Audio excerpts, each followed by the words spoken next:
Okay, welcome to Calculus, Thursday, April 9th. And today we're going to be learning about related rates. Trust everyone is doing well. Uh-oh. Don't tell me I have a glitch here on my screen. Nope, I'm fine. Okay. As I increase or decrease the radius of the circle below, what else increases or decreases? I think the answer is on there, but let's just look at a visual here. As I increase the radius, as you should know, is from, the center of the circle out. So if I want that radius to get bigger, like this, what else just increased with that radius? Hopefully you said the area of the circle just increased. Okay, so one change of rate or rate of change in one variable has an effect on another. Okay, so it's the concept of what we call related rates. The rates are related. Now, copy this question. Please don't just look at this and say, I'll just remember the question. Copy it right now. Pause the video. Tells you an oil rig springs a leak in calm seas, and the oil spreads in a circular patch around the rig. If the radius of the oil patch increases at a rate of 30 miles per hour, please write that down somewhere in your notebook. Rate 30 miles per hour, because we're going to come back to it. How fast is the area of the patch increasing when the patch has a radius of 100? Okay, so watch this. There's a little visual. It's kind of funny. But I'm making a circle, okay? And my circle starts getting a bigger radius. So the area's rate is changing at a certain rate. There's my circle. The area is changing at a certain rate. Boom! Suddenly it hits 100. What is that rate of change right when the radius is 100? That's what we're asking here, okay? All right, so visualize for a moment two rates of change taking place. The rate of change of the radius, right, and the rate of change of the area. As the radius increases, the area increases. The question is asking how fast the area's increase is taking place when the radius reaches 100. All right, I'll show you one more time. There's my circle, and it's starting to get bigger. The oil spill is getting bigger, bigger, bigger, bigger. Well, as it's getting bigger, it's going at a rate of 30 miles per hour. Now, what's going at a rate? The radius is changing at a rate of 30 miles per hour. But then, boom, we stop.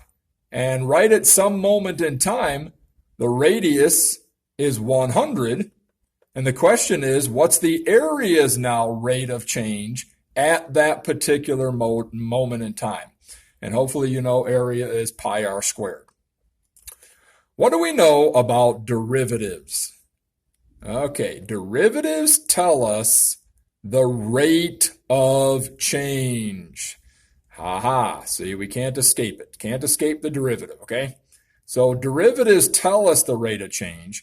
So we want the derivative of the area, because the question that you should have wrote down, okay, said how fast is the area changing once you get a radius of 100? All right, before we begin, we need to establish a few facts. Both the area and the radius are functions of time. So I could just say r is the radius, but we're going to say r of t. In other words, as time is ticking off, the radius is changing. Now, same with the area. I could just use A for area. It's not a big deal. In your book, you see it like that, so that's why I want to bring this up. But area is changing as time is changing. So it's a function of time. As time goes by, area changes.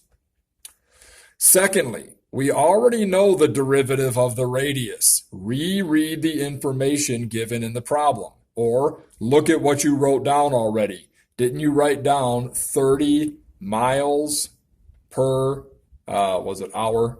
Hold on. Yes, 30 meters per hour. It's not even miles. It's meters per hour. Okay. So that's the derivative. Well, we didn't calculate any derivative. We didn't have to because the derivative tells us the rate of change. So the rate of change is 30 meters per hour. Now, why are we doing this? Well, we can answer the question if we know the derivative of the area, because the derivative will give us the formula for the area's rate of change. This formula will be evaluated for a radius of 100, telling us the area's rate of change when that radius, boom, hits that 100 meters. All right, so let's differentiate the area with respect to x. By the way, if you want to pause the video and do this on your own, go ahead. Okay, welcome back.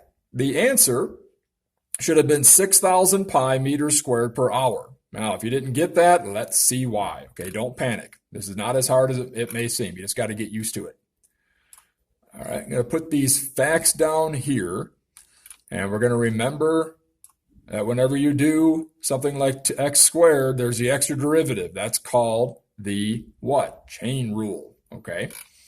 All right. So if I'm going to differentiate this area, I'm going to have derivative of the area, a prime t. It's a product. It's pi times that, okay? Now, we don't even need that, though, because it's really just saying 3r squared, or 3.14, sorry. It's really just saying that. Pi is a constant, so all I got to do is bring down 2, okay?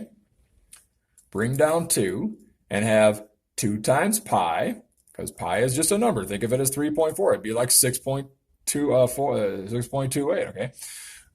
Times a radius now with respect to t to the first power. You drop it by 1, but then you times it by the derivative, okay, with respect to time, by the way. I should have put derivative with respect to time.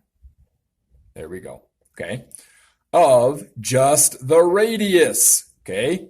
No different than when you do it up here. We don't have to do it for ones like this because it's obviously going to just be x, but the technical guide. You bring the 2 down, there's your 2x, but then you times it by the x, okay? So in this case, our x is RT. All right, so I got times it by the derivative of the RT. Correction, derivative of x up there, okay, all right. So now I've got this. I've got 2 pi times RT multiply. Don't we already know the derivative of RT?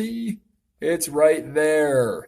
It's 30 meters per hour. Now, notice I wrote it as a fraction because you got that right there. So the derivative altogether is going to be straight across here. 2 pi. Nope, let's fix that. 60 pi. Okay, right. I'm going to multiply 2 pi by 30. Okay, so that's 60 pi. And all I have left is RT. Now remember, M doesn't go anywhere.